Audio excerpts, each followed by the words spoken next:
सबने बोला है। तो और विषय, ये तरीका ठीक नहीं। आपके नेता ने बोला, आपने बोला दोबारा बात मत करो। इसकी भी मैं चर्चा करना चाहता हूं।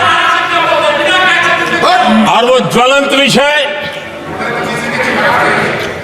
समान नागरिक संहिता, यूनिफॉर्म सिविल कोड।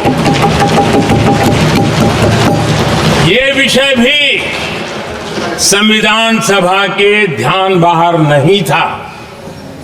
संविधान सभा ने यूनिफॉर्म सिविल कोड को लेकर के लंबी चर्चा की, गहन चर्चा की, और उन्होंने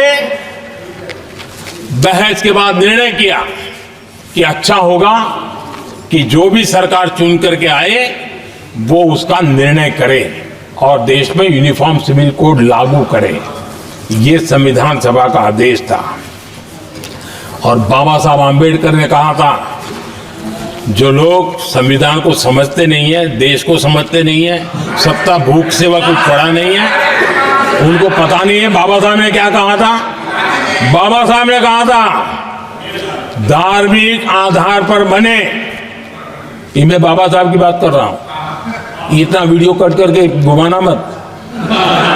आदरणीय सभापति जी, बाबा साहब ने कहा था, धार्मिक आधार पर बने पर्सनल लॉ को खत्म करने की बाबा साहब ने जोरदार वकालत की थी। उस समय के सदस्य के.एम. मुंशी जी ने कहा था, समान नागरिक संहिता को राष्ट्र की एकता और आधुनिकता के लिए अनिवार्य बताया था। कमा मुंशी जी को सुप्रीम कोर्ट ने भी कई बार कहा है कि देश में यूनिफॉर्म सिविल कोड जल्द से जल्द लाना चाहिए। सरकारों को आदेश दिए हैं सुप्रीम कोर्ट ने। और उसी संविधान की भावना को ध्यान में रखते हुए, संविधान निर्माताओं की भावनाओं को ध्यान में रखते हुए, हम पूरी ताकत से लगे हुए हैं सेक्युलर सिविल कोड की।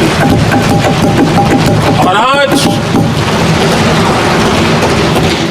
कांग्रेस के लोग संविधान निर्माताओं की भावना का भी, सुप्रीम कोर्ट की भावना का भी अनादर कर रहे हैं, क्योंकि उनकी राजनीति को सूट नहीं करता है। उनके लिए संविधान वो पवित्र ग्रंथ नहीं है, उनके लिए एक हथियार है राजनीति का।